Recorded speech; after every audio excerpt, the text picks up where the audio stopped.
어제 한덕수 대통령 권한대행이 양곡관리법 등 6개 법안에 대해서 거부권을 행사했습니다. 민주당에서는 한 권한대행에 대한 탄핵 가능성도 시사한 상황인데 구체적인 계획은 무엇인지 박성준 더불어민주당 원내수석부 대표와 이야기 나눠보겠습니다. 의원님 안녕하세요. 네, 안녕하세요. 그 한덕수 대통령 권한대행에 대해서 이재명 대표가 일단 탄핵 소추를 하지 않겠다. 일단이라는 단서를 붙였거든요. 근데 어저께 이제 양곡법 뭐 이렇게 해가지고 6개를 거부권 행사했어요. 민주당은 거부권 행사하지 말라고 얘기했던 상황인데 그럼 어떻습니까? 일단 하지 않았던 탄핵 소추를 진행하는 겁니까? 일단은 저희는 뭐 준비를 하고 있고요. 예. 이미 준비가 돼 있는 상태고 그렇지만 이제 한덕수 권한대행도 고민이 많았겠죠. 그래서 어제 내용들을 보면 헌법에 대한 얘기들을 많이 하는데 예. 저는 그러한 차원에서 볼 때 이제 한덕수 권한대행도 예. 헌법을 유린하고 헌법 질서를 파기한 윤석열 내란 수계와 관련된 부분에 대해서 예. 권한대행도 명확한 입장을 내놔야 된다고 봅니다. 지금까지 어떤 소극적 입장이 아니라 예. 적극적 입장을 내놓으면서 윤석열에 대해서 어떻게 처리할 것인지에 대해서 권한대행으로서 그 입장이 나와야 되지 않겠습니까? 그것이 어디에서 연결이 되냐면 예. 헌법재판관에 대한 임명이고 내란 특검이라고 할 수가 있겠죠. 예. 그것을 바로 헌정 질서를 바로잡는 계기가 되는 바로미터가 되는 거니까 한덕수 권한대행이 앞으로 예. 지금 남아 있는 헌법재판관 이제 청문회가 진행되고요. 그 임명 과정이라든가 그 다음에 이제 내란 특검, 김건희 특검과 관련해서 예. 한덕수 권한대행이 어떤 헌법관을 갖고 있는지 국가관을 갖고 있는지가 드러나지 않겠습니까? 그것이 드러난다고 하면 민주당의 입장은 분명히 딱 정해지는 거니까 저는 예. 간단한 문제라고 봅니다. 의원님 네. 현실적으로 민주당 입장에서 보면 지금 헌법재판관 빨리 임명해서 9명 체제를 만들어서 헌재 재판이 정상적으로 작동하는 게 중요하잖아요. 민주당에게는. 아니 그게 빨리 만드는 게 아니라 이미요. 예. 지난 이제 원내 지도부가 다 협의가 됐고 12월 말까지 인사청문회를 하고 예, 예, 그렇죠. 헌법재판관 임명하고 또 예. 대법관도 마찬가지입니다. 예. 대법관 청문회도 마치고 그렇죠. 예. 다 임명하는 걸로 예. 다 일정이 돼 있어서 그렇죠. 빨리 하는 게 아니에요. 우리는 예. 절차대로 지금 가고 있는데 예. 지금 국민의힘이 이제 방해 전략과 지연 전략으로 지금 나오고 있는 거고 권성동 원내대표 들어서면서 더 심해졌다 예. 이렇게 볼 수가 있는 거죠. 그럼 어쨌든 지금 헌법재판관 임명이라는 중요한 이슈가 있으니까 네네. 그 전에 한덕수 권한대행을 탄핵해서 또 저 밑에 최상목 경제부총리로 권한대행 또 내려가게 하는 거 이거는 좀 부담이 있다. 아니 부담보다는 현실적으로. 제가 말씀드렸잖아요. 그 한덕수 권한대행이 갖고 있는 국가관 헌법관이라고 하는 부분이 예. 가장 중요한 바로미터가 바로 내란에 대해서 어떻게 바라보느냐 아니겠습니까? 국민이 지금 명령하고 있잖아요. 윤석열 내란 수계가 이 내란과 더불어서 예. 국민에게 총불을 겨눴던 이 사람을 빨리 내려오라고 하는 거고 그것을 수사를 통해서 명명백백하게 밝히라는 것이 국민의 명령이고 그것이 내란 특검으로 이어지는데 과연 한덕수 권한대행이 이 부분에 대해서 어떻게 입장을 낼 것이냐 이게 바로미터가 되는 거 아니겠어요? 시기상으로는 저 내란 관련 특검법, 그다음에 네네. 김건희 여사 특검법 이거에 대한 거부권 행사 여부 결정이 또 빠를 것 같은데. 네. 의원님. 시기적으로 어떤 시기적으로? 아무튼 내년 1월 1월 초에 이제 거부권 행사 여부 결정한다 이런 보도가 있었어요. 아니 그거는 네. 이제 그 정부에게 이송된 이후에 15일 그래요? 이내에 공포를 하게 돼 있잖아요. 예. 그러다 보니까 15일 예. 이내라고 하면 1월 1일까지인데 1월 1일이 휴일이지 않습니까? 그러니까 12월 31일까지 예. 그걸 행사할 수 있다 이렇게 예. 이제 해석이 되는 건데. 예. 저희는 빨리 하는 게 맞지 않겠어요? 국민들이 바라볼 때 1분 1초라도 윤석열이 이 자리에 있어서는 안 된다라고 하는 것이 국민의 명령인데 한덕수 권한대행이 이 국민의 명령을 예. 벗어나서 할 수 있을까요? 저는 못 한다고 봅니다. 그 당위의 측면에서는 이제 해야 된다. 거부권 행사하면 아니 안 당위가 된다는 아니라 건데 실제 현실적으로도 안할 당위와 거로 실제 측면인 것이죠. 보세요. 근데 오늘 아침에 조간신문 보니까 김건희 여사 특검법에 이제 명태균 씨 관련 의혹들이 있어서 네네. 국민의힘 입장에서 그걸 굉장히 부담스러워하기 때문에 한덕수 총리도 고민이 많을 거다 뭐 이런 기사들이 있었어요. 아니 김건희 특검법이 이 윤석열 정권의 가장 큰 근본적 원인이 어디 있습니까? 김건희에게 있는 거 아니겠어요? 김건희와 관련된 의혹들이 많이 있는데 예. 검찰이라든가 특히 남편이 윤석열이 이 모든 범죄와 의혹에 대해서 덮어주고 여기까지 온 거 아니에요. 그래서 국민의 신뢰가 깨졌던 거 아니겠습니까? 예. 그러면 그걸 뭐죠? 권력기관이라고 할 수 있는 이 권력기관에 대한 수사도 특검밖에 없는 거 아니겠습니까? 그것도 국민이 명령하고 있잖아요. 김건희 수사하라고 그동안 그렇게 얘기했는데 검찰이 수사를 안 하다 보니까 검찰의 신뢰가 깨진 거 아니겠습니까? 예. 그러면 그것도 단순한 거 아니에요 이게.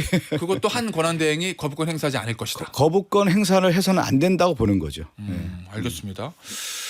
권성동 아니 그리고 예. 그 저는 너무 간단하잖아요. 윤석열이 지금 그 동안에 어떤 얘기를 했습니까?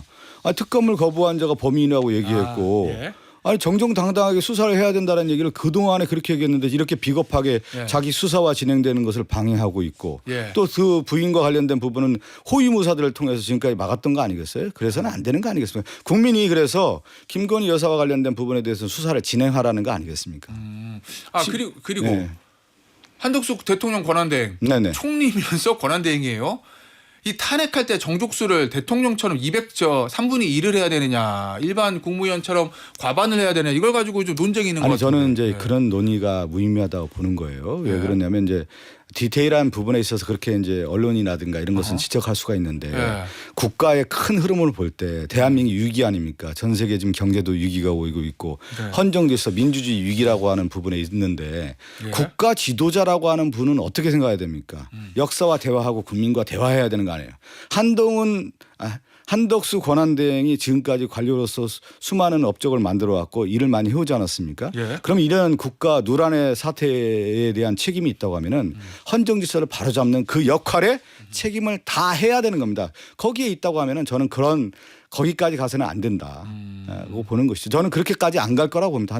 한덕수 권한대행. 알겠습니다. 네. 어떤 말씀이신지. 예. 권성동 원내대표가 이재명 대표 만났는데 그 자리에서 기존에 이제 민주당에서 했던 주도했던 탄핵 이거 좀 철회해달라 이렇게 요청을 했거든요. 저는 권성동 원내대표의 정치 언어를 보면 예. 지금 시대를 잘 못 보고 있는 것 같아요. 비상계엄, 이 내란과 관련된 국민들이 탄핵 반대하는 거에 대해서 국민의힘은 도대체 무슨 정당이냐는 거예요. 이 민주적인 정당이냐. 예. 여기에 대해서 국민들이 그렇게 질타를 하고 있잖아요. 그럼 권성동 원내대표는 정말 진솔하게 비상계엄, 탄핵 반대에 대해서 사과를 하고 윤석열에 대해서는 단죄하겠다라고 하는 것을 명확하게 하면서 선을 그어야 되는 거 아니겠습니까?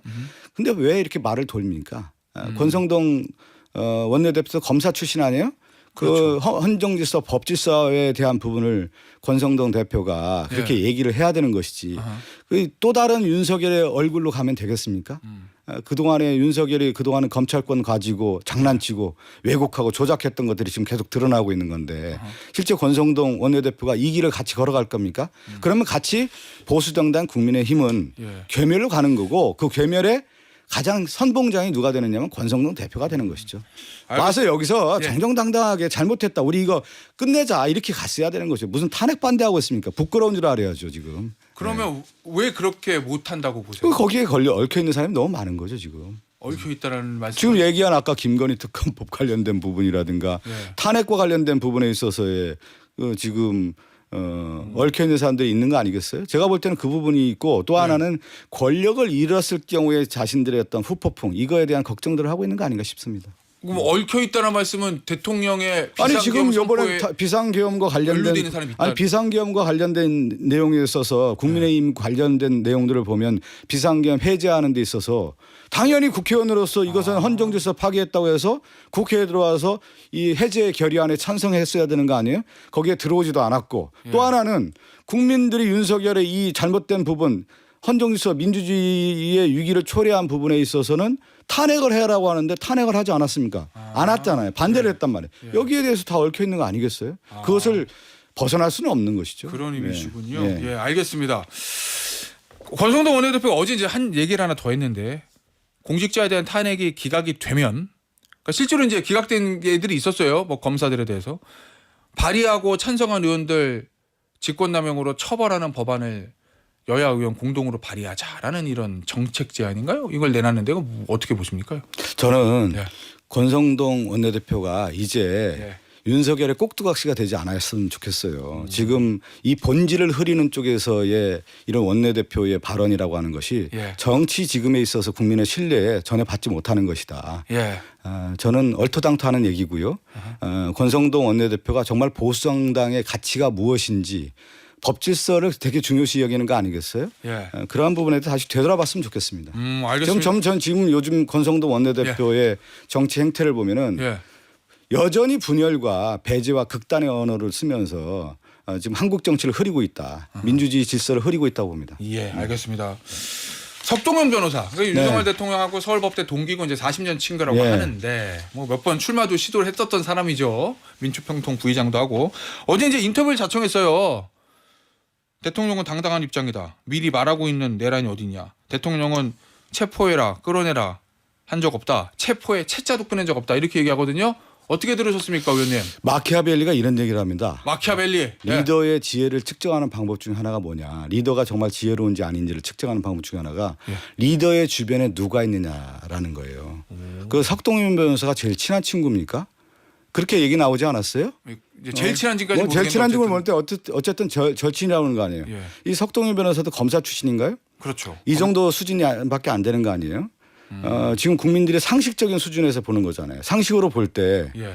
다들 윤석열 대통령이 비상경험하면서 국회를 침탈하고 총불을 겨누고 끌어내라고 하는 것을 다 국민들이 알고 있고 국민의 눈높이에 봤을 때 윤석열 바로 내려오라는 거 아니에요? 근데 그 친구가 지금 그런 발언을 했다라는 것은 리더가 지혜롭지 않다. 그 주변에도 지혜롭지 않은 사람들이 포진해 있다. 그렇기 때문에 윤석열 정권이 여기까지 온 것이다. 이렇게 보는 겁니다. 더 이상 언급할 가치가 없습니다. 예. 오늘 아침 조간신문들 네. 단독 보도 난 거 좀 저 의견을 좀 들어보죠. 계엄 당일날 이제 해제되고 나서 저 합참 지하에 있는 뭐 결심실 네네. 여기 이제 김용현 전 장관하고 윤석열 대통령이 들어가서 뭐 회의를 했다 이런 보도가 있잖아요. 그렇죠. 그거 관련해서 국회에 500명 보내가지고 이제 계엄 해제를 저 500명을 보냈었는데 윤석열 대통령이 김용현 전 장관에게 거봐 500명 부족하다니까 국회에 1000명은 보냈어야지 이렇게 얘기했다는 단독 보도가 있었어요. 네네. 이거 어떻게 보십니까? 아니 그것은 다 사실로 지금 드러나는 거 그래요? 아니겠어요? 그 사실을 네. 누가 얘기합니까? 예. 윤석열 대통령 한번 상황을 볼까요? 계엄하고 그 이후에 약간의 사과 발언을 하고 다시 그걸 부인하고 예. 이러한 일련의 과정들을 보면 윤석열 대통령이 그동안에 국정 수행했던 것들 모든 책임을 지지 않고 무책임하고 무도하게 해왔다는 것이 드러나는 거고 그것이 이제 결정체가 비상계엄으로 왔는데 이 비상계엄에 관련된 부분도 윤석열이 지금 부인하고 있지 않습니까? 예. 그리고 아니 국가기관 헌법재판이 진행되는 헌법심리와 관련된 그 서류를 거부하고 있다라는 것을 국민들이 바라볼 때 한 나라의 이 대통령이 이 정도밖에 안 되는 건가라고 지금 보고 있는 거잖아요. 그것이 또 합참 심의실에서 그러한 내용들을 볼 때 그리고 그 계엄군으로 참가했던 군 사령관들이 다 입증하고 있지 않습니까? 대통령의 지시 전화 받고 다 했다는 거 아니에요? 그것은 뭐 명명백백한 사실이기 때문에 저는 더 이상 윤석열 이 내란 수계가 이 한남동 관저에 숨어 있지 마라. 제가 예전에 그 얘기 하지 않았어요? 우리 저 예. 인터뷰하면서 예. 또 마키아벨리 얘기를 하는데 예. 미움받지 않아야 하는 것이 되게 중요한데 미움받기 시작하면 어디로 들어가냐면 요새로 들어간다고 했잖아요. 국민의 미움을 받고 예. 가장 그 지금 질타를 받고 손가락질을 받는 윤석열 대통령 어디에 들어가 있습니까? 관저. 한남동 관저 요새를 구축하고 있잖아요. 예. 그 요새에서 지금 안 나오고 있지 않습니까? 예. 그럼 어떻게 하란 말씀이세요? 그 요새를 끌어내야죠 이제 요새에서. 요새에서 끌어내라는 얘기는 당연하죠. 구속 당장 수사해야 되는 거 아니겠습니까? 구속 수사 네, 말씀하시는 구속 거구나. 수사해야 되는 거 아니에요. 내란죄를 저질렀던 사람을 지금까지 있었다라고 하는 것은 수사기관들이 저는 검찰도 그렇고 예. 지금 국가수사본부도 그렇고 또 공처도 그렇고 상당히 뭐 이제 수사를 진행하는 과정이지만 예. 당장 구속 수사해야 되는 거 아니겠습니까? 일단 그 관련해서 이제 저 수사권은 검찰에서 저 공수처 쪽으로 넘어왔어요. 네네. 공수처에서 첫 번째 체포 저 출석 요구인데 불응한 거고 두 번째 나간다고 합니다. 그럼 여기서 대통령이 불응하면 바로 그냥 체포영장 치고 48시간에 구속영장 치고 이래야 된다는 그런 말씀이세요? 과정들을 가지 않겠습니까? 예. 그래요. 예. 자, 그러한 예. 과정들이 있는데 예. 그렇게까지 지금 검사 출신이 아니었어요. 예. 예를 들어 검사 출신 압수수색 영장을 발부하든가 체포영장 발부하면 온 국민들이 그걸 거부하는 사람이 누가 있습니까? 예. 지금 대통령이 내란죄 저지르고 지금 모든 것을 거부하고 불응하는 모습을 보고 예. 야 과거에 그 검사였던 윤석열의 모습인가? 예. 아 이건 아니구나. 자, 그렇게 보고 있는 거 아닙니까? 자 그러면 지금 수사와 헌법재판소 재판을 앞두고 있어요. 네네. 윤석열 대통령이 네. 지금 딱 봤을 때 어떤 전략으로 수사와 재판이 임할 것 같아라는 이 추측. 저는 저희들이 예상했죠. 아마 버티기 작전으로 들어갈 거라고 봤는데 제가 얘기한 것처럼 네. 요새로 들어가서 안 나올 거라고 보고 끝까지 버티고 그 작전을 지금 하고 있는 거라고 보고 있습니다. 계속 시간 끊는다. 시간 끌기로 가겠죠. 언제까지요? 못 끌겁니다. 근데. 이재명 대표 대법원 나올 때까지 끈다 아니, 이런 저는 생각하고 못 끌다고 계세요? 봅니다. 예. 그래요? 민심이라고 네. 하는 부분이 있잖아요. 네. 예, 저는 그 광장도 그렇고 많은 네. 언론도 그렇고 지금 모든 식자층도 그렇고 네. 다 그렇게 지금 윤석열 대통령에 대해서는 빨리 수사받으라는 거 아니겠습니까? 어쨌든 그러면 민주당 입장에서는 이재명 대표 선거법 대법 아니 확정 그거는 판결보다는 저는 먼저 나온다. 왜 이재명 대표하고 연관을 시키나요? 그거는 아니 제가 연관시키는 게 아니고요. 아니 그건 연관시킬 문제가 아니지 않습니까? 이재명 대표는 지금 재판이 그냥 진행되는 과정이고 지금 윤석열과 관련된 이 내란 수계와 관련된 수사를 진행하고 어떻게 해야 되느냐 그리고 그것을 통해서 국가 안정을 위한 일이 무엇이냐 여기에 가장 중심이 둬야 되는 거 아니겠어요? 예. 왜 물을 흐립니까 자꾸? 아니, 제가 연관시키는 게 아니고 저는 윤석열 그건 대통령 전혀 측에 그런 비교의 대상이 되지 않는다고 봅니다 저는. 예. 대통령 측에 그런 생각을 가지고 있는 것 같다라는 보도가 그러니 있습니다. 얼마나 대통령 쪽에 있는 사람들이 지혜롭지 못한 것이 드러나는 거예요. 리더의 주변에 제가 얘기했잖아요. 지혜롭지 못한 자들이 지금 있어서 이 사태까지 오게 된 것이다 이렇게 봅니다. 알겠습니다. 의원님 마지막 질문이에요. 네네. 이화영 전 부지사 어제 항소심에서도 대북 송금 유죄 나왔거든요. 네네. 사실관계는 다 인정이 된 거예요. 자, 저 형량은 좀 줄었는데 오늘 언론 보도 보니까 이렇게 해석을 하더라고요. 이재명 대표의 그 대북 송금 관련 재판에서 이재명 대표가 알았느냐 지시했느냐 요거만 남았지 좀 불리하게 된 거 아니냐라는 관측이 있던데 지금까지 어떠세요? 보면 윤석열의 비상계엄은 결국은 뭡니까? 정적 제거 아닙니까? 내란을 저질렀던 정적 제거로 해서 영구 집권을 모색했고 예. 전제동을 꿈꿨던 거 아니에요. 그러면 2년 반 동안 무엇을 했겠습니까? 정적을 재기 위해서 정말로 압박 수사를 했고 압수수색 수사를 했던 거 아니겠습니까? 그것이 이재명 대표에 대한 수사를 이어졌다고 보는 거고 윤석열이 그것을 입증한 것이다 이렇게 보고 있습니다. 알겠습니다. 오늘 인터뷰 여기서 마무리하도록 할게요. 박성준 더불어민주당 원내 소속 부대표였습니다. 의원님 감사합니다. 네, 감사합니다.